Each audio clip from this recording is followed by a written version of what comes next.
Eh bien, bonjour à tous. En ce dimanche de juin, j'ai encore une fois le plaisir de vous apporter la parole ce matin. Et j'avais dans l'idée, ça fait la troisième fois cette année que j'ai l'occasion d'apporter la parole. J'avais emmené deux psaumes, le psaume 23 et le psaume 91, si je ne me trompe pas. Puis je voulais aller dans la même direction. Mais écoutez, c'est bien beau les psaumes, mais il y a un texte qui m'a beaucoup interpellé au cours des années, qui est très utile, qui est très réconfortant à lire. Puis j'ai dit, tiens, je vais prendre ce texte-là. J'avais même eu l'occasion de l'apporter en enseignement, là, je crois, quand je suis arrivé à l'Église Saint-Eustache autour des années 2005. Puis, en tout cas, j'ai eu à cœur de reprendre ce texte-là et qu'on puisse étudier ça tous ensemble ce matin. Ce texte se trouve dans l'épître de Paul aux Philippiens, au chapitre 4, versets 2 à 9.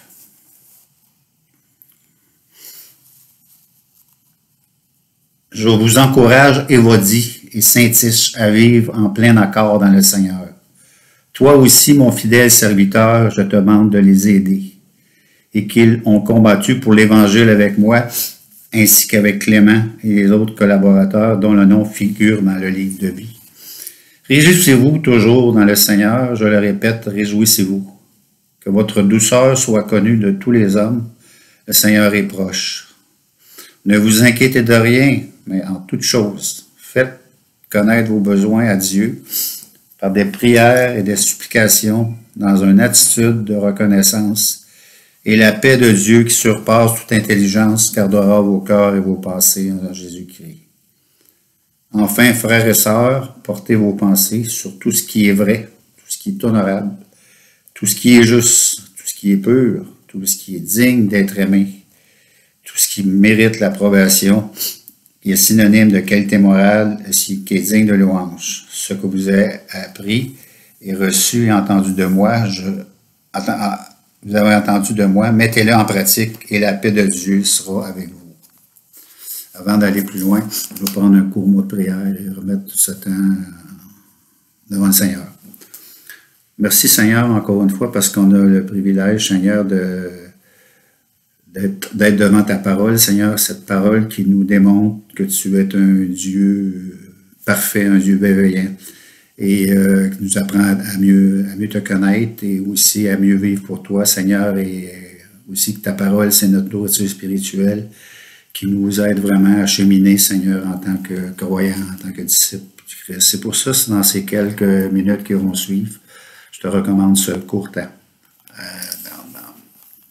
dans ce chapitre de Philippiens, chapitre 4 de Philippiens.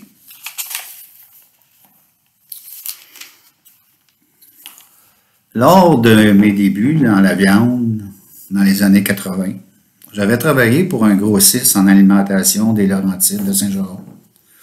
Cet homme d'affaires bien connu, dans les années 70, avait été obligé, avait eu des gros problèmes au milieu des années 70 et a dû fermer son commerce parce qu'il avait été impliqué indirectement dans une affaire difficile, puis tout ça, ça l'avait amené à fermer son commerce.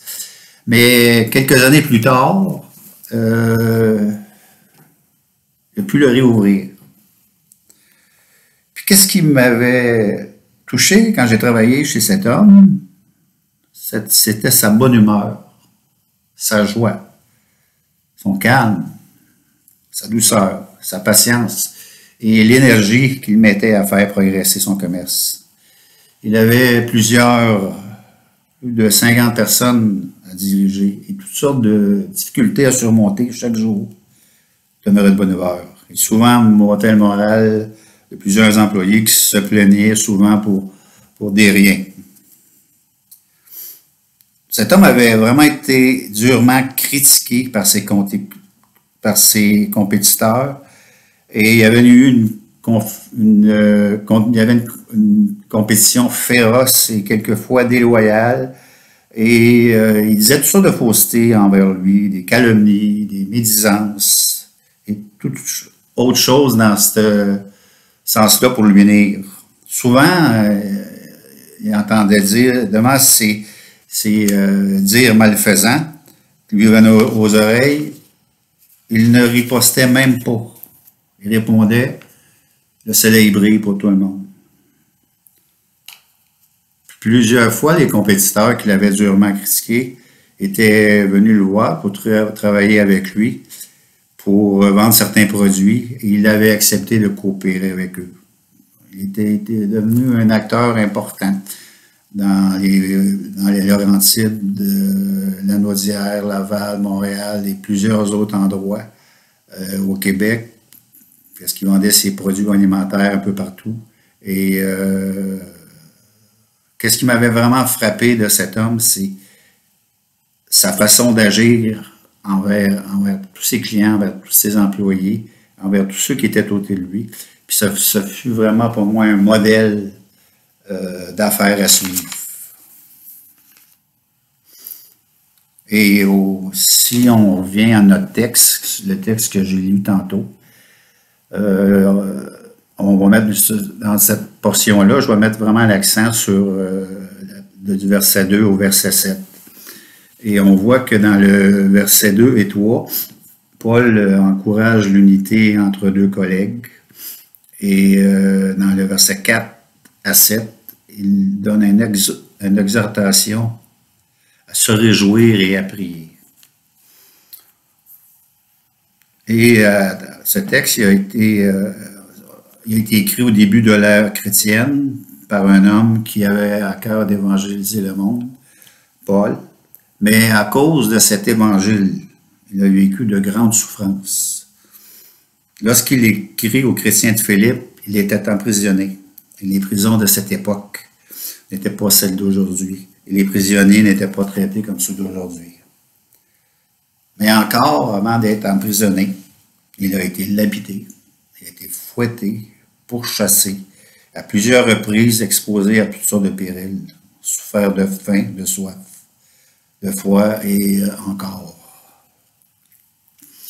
Malgré toutes les souffrances physiques et morales qu'il a endurées pour l'Évangile, au lieu d'être amer et moralement abattu, il demeure joyeux. Juste dans cette épître de 4 chapitres, 104 versets, le mot joie, se réjouir, est utilisé environ 60 fois. On voit que dans le verset 4, ici, Paul encourage les croyants de Philippe à se réjouir, à rester joyeux dans le Seigneur. Il faut comprendre qu'au premier siècle, les croyants étaient persécutés pour la foi. La religion gnostique et le judaïsme du premier siècle étaient présentes à cette époque et trouvaient beaucoup la foi des chrétiens. Ces deux phénomènes religieux avaient tendance à faire perdre courage aux croyants.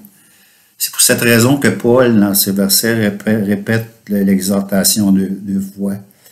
C'est le thème majeur de l'épître. Il dit comment se réjouir et la clé se trouve dans le Seigneur.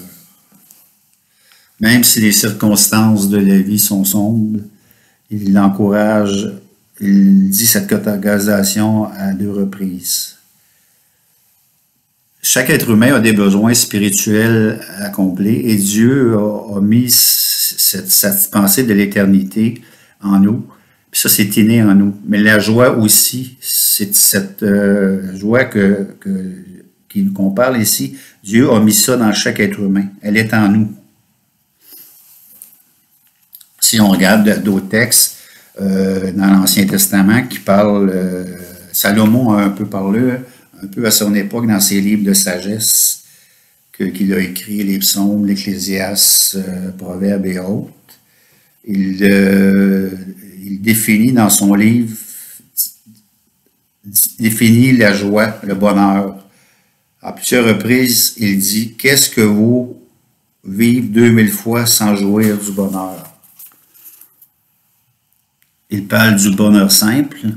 Il dit qu'il est lié aux fonctions fondamentales de la vie de tous les jours. Manger, boire, voir la lumière, aimer, s'habiller, travailler, procure un certain bonheur. Par contre, s'il devient un idéal, un objet d'une quête passionnée, il devient une illusion et il devient alors vanité, comme cette expression est utilisée beaucoup dans son livre.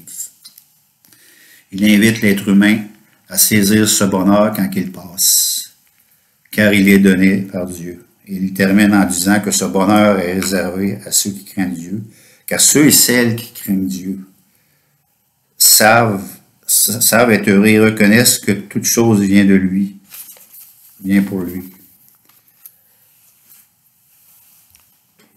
Esdras, réformateur à l'époque de Néhémie, encourageait le peuple à pas avoir reconstruit les murailles de Jérusalem et il le faisait avec une opposition forte. Il travaillait d'une main d'une truelle et l'épée de l'autre devant les adversaires qui lui donnaient beaucoup de problèmes et encourageait le peuple en disant: allez et mangez des viandes grasses, buvez des liqueurs douces et voyez de part à ceux qui n'ont rien, car ce jour est consacré au Seigneur. Ne vous affligez pas devant les persécutions, car la joie de l'Éternel est notre force. David, dans le psaume 34,6, dit: quand on regarde à lui, on resplendit de joie, et le visage n'a pas à rougir. Celui et celle qui puise sa joie dans le Seigneur se renouvelle intérieurement. Si on regarde dans le Nouveau Testament aussi, les apôtres, dans les Actes des apôtres, se réjouissaient d'être persécutés au nom du Seigneur. Pour eux, c'était un privilège de témoigner de leur foi, malgré une persécution féroce. L'apôtre Jacques va dans la même direction. L'apôtre Jacques est reconnu pour son côté pratico-pratique.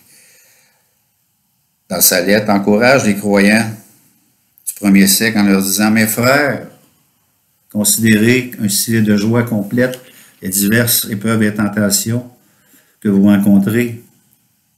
À travers chaque épreuve que le Seigneur permet, il nous façonne à son image afin qu'on lui ressemble. Personnellement, je me réjouis beaucoup. J'ai travaillé beaucoup avec l'œuvre des Gédéons dans les dernières décennies. Puis quand je vois que les personnes lisent la parole de Dieu, se convertissent, c'est vraiment un sujet de joie. Et ça se fait à la grandeur de la planète. Et aussi, quand on vient voir quelqu'un qui vient de se convertir, qui se joint à nos églises, c'est des sujets de joie complète. Puis pour ma part, lorsque je rencontre quelqu'un pour la première fois, j'essaie toujours de découvrir quel fruit de l'esprit anime les personnes que je côtoie. Puis souvent, la joie est vraiment celle qui est le plus vue. Mais ce qui j'ai hâte le plus, c'est lorsque le Seigneur rassemblera les siens lors de son retour dans son royaume parfait. La joie, la paix, la justice prédomineront pour l'éternité. À ce moment-là, la joie du croyant sera parfaite et continuelle pour l'éternité. Après avoir parlé de la joie, Paul parle de la douceur dans le verset 5.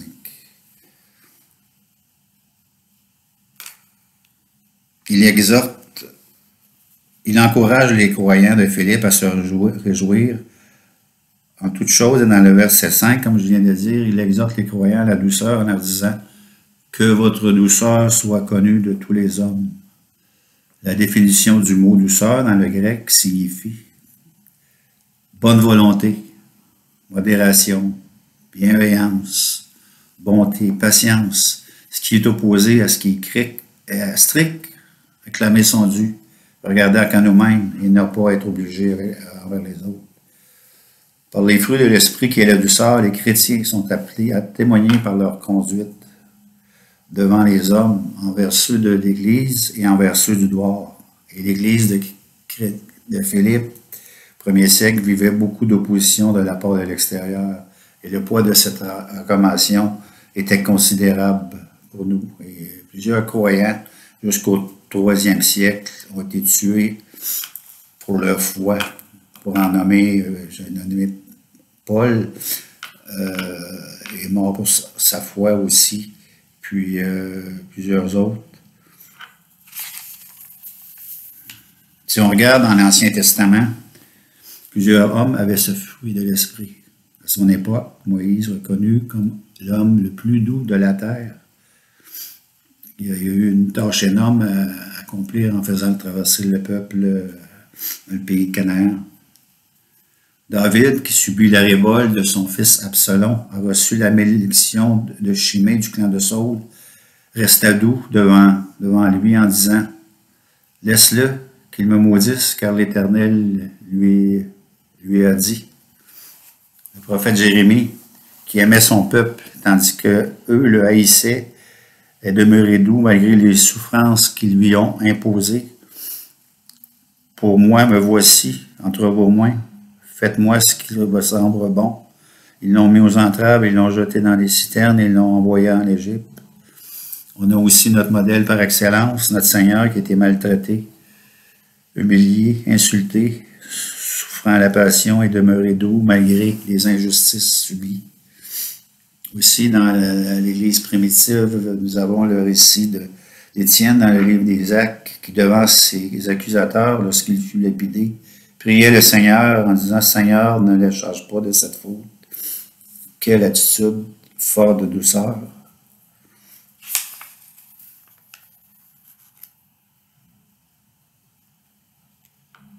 Personnellement, lorsque je me suis converti dans le début des années 80, qu'est-ce qui m'a vraiment touché quand j'allais dans une église évangélique, c'était l'accueil et la douceur des croyants qui étaient là. Ça a été la même chose pour lorsque j'ai fait mes études. Même si des fois, quelquefois, moi je trouve ça difficile. Nous, les chrétiens, dans nos travails séculiers, on est exposés à toutes sortes de personnes qui sont strictes, des fois indifférentes, incompréhensibles, déplaisantes et encore. Devant eux, on essaie vraiment moi, pour ma part, j'essaie toujours de rester doux et calme par ce trait de caractère qui est la douceur.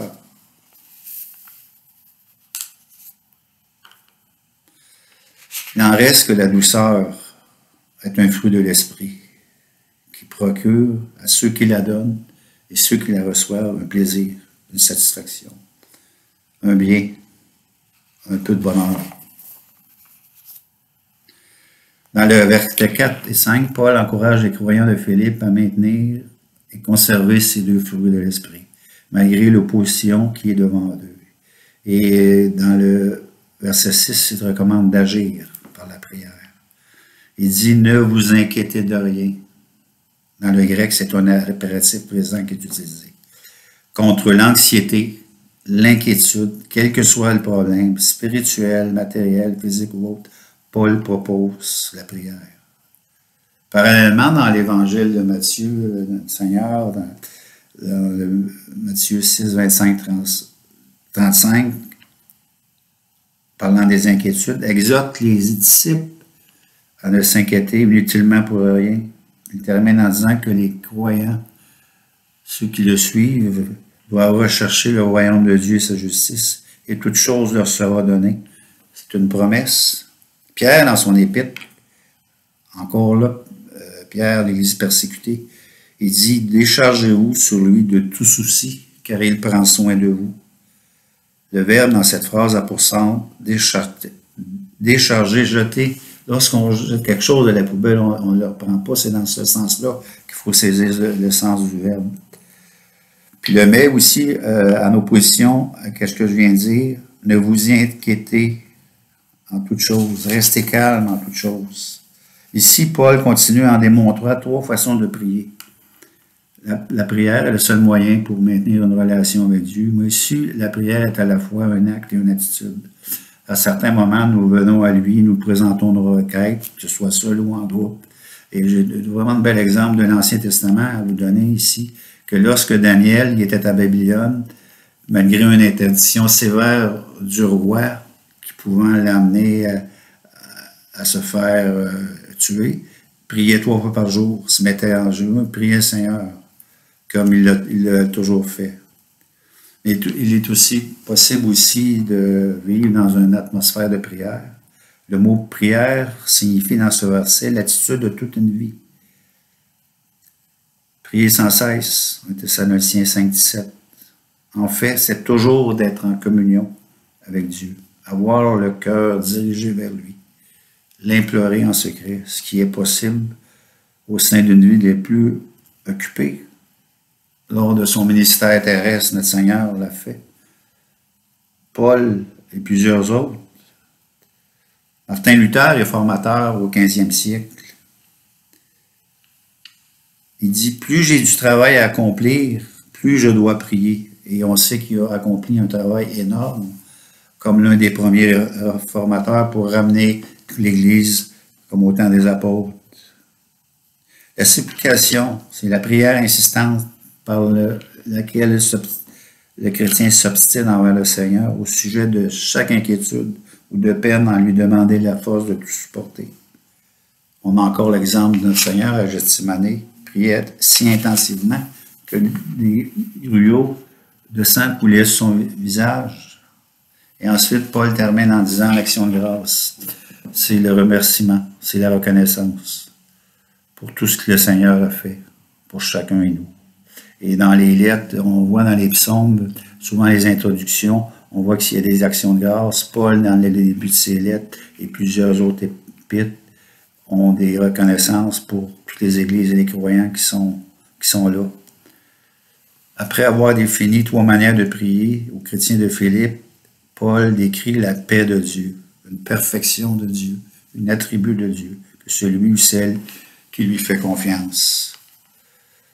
Définition de Dieu dans la pensée, la définition de la paix de Dieu dans la pensée de Paul. Pour Paul, cette paix de Dieu est donnée à celui qui fait confiance au sein de l'épreuve.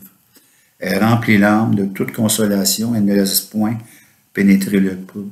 Cette paix que Dieu donne, une promesse, c'est la puissance du Saint-Esprit qui agit et travaille et protège l'homme dans son être intérieur, malgré l'épreuve. Éphésiens 3:5 nous dit « Or, à celui qui, par la puissance, agit en nous, peut faire au-delà de ce que nous demandons et pensons. » En fait, cette paix de Dieu est un saint repos qui inonde l'âme du croyant lorsqu'il s'en remet pleinement au Seigneur. Ce qui en résulte que l'inquiétude et toute peur disparaissent. C'est un encouragement puissant pour l'Église de Philippe qui était pressée, soumis les pressions de l'intérieur et de l'extérieur.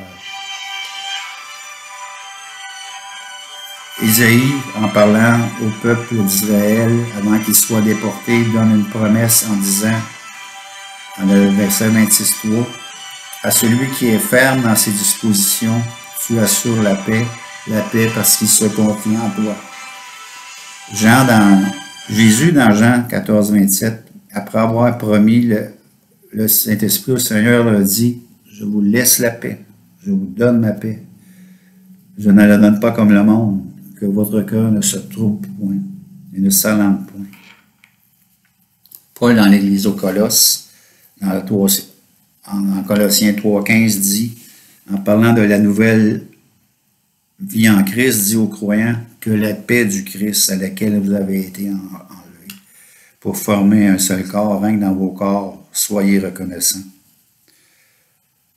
Le réformateur Menno-Simon, en 1539, qui voulait revenir comme à l'Église des apôtres, persécuté d'un bord par les catholiques et persécuté de l'autre bord par les protestants, plusieurs furent noyés à cause de leur foi, a dit « Ceux qui sont régénérés ne vont pas à la guerre et ne se battent d'aucune manière.